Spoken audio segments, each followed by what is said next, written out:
છોટાઉદેપુર જિલ્લાના સંખેડા તાલુકાના કરાલી ગામ પાસે એક અકસ્માત સર્જાયો હતો। ઇકો કાર અને બાઇક વચ્ચે અકસ્માત સર્જાતા બાઇક ચાલકનું સારવાર દરમિયાન મોત નીપજ્યું હતું। સંખેડા તાલુકાના છીપાકોઈ ગામના યુવક દીપક બારિયા નંદપુર ગ્રામ પંચાયતમાં વીસી તરીકે ફરજ બજાવતા હતા, સાથે પત્રકાર તરીકે પણ સેવા આપતા હતા। શુક્રવારે સવારે દીપકભાઈ તેમના ખેતરે જવા ઘરેથી નીકળ્યા હતા, ત્યારે કરાલી ગામ પાસે ઇકાની અડફેટમાં બાઇક આવી જતા અકસ્માતમાં ઈજાગ્રસ્ત થઈ ગયા હતા, જેથી દીપક બારિયાને પ્રાઇવેટ ગાડી કરીને વડોદરા એસએજી હોસ્પિટલમાં લઈ જવામાં આવ્યા હતા। હોસ્પિટલમાં સારવાર દરમિયાન તેઓનું મૃત્યુ થયું હતું। અકસ્માતના સંદર્ભમાં દીપકભાઈના પિતા હસમુખ બારિયાએ ઇકા ચાલક સામે ફરિયાદ દાખલ કરાવી હતી। સંખેડા પોલીસ સ્ટેશનમાં સંખેડા પોલીસે આ કેસના સંદર્ભમાં ગુનો નોંધી કાર્યવાહી હાથ ધરી હતી, પરંતુ પરિવારજનોનો આક્ષેપ છે કે ઇકા કાર ચાલક મનોજભાઈ કાગજીભાઈ દ્વારા ઇરાદાપૂર્વક અકસ્માત સર્જીને ઇકાથી દીપક બારિયાની હત્યા કરી છે।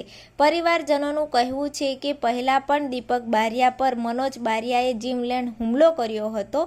બીજી બાજુ સંખેડા પોલીસ દ્વારા તપાસના ધમધમાટમાં હવે જે પણ રિપોર્ટ મળશે પોલીસની કાર્યવાહી બાદ જ ખબર પડશે।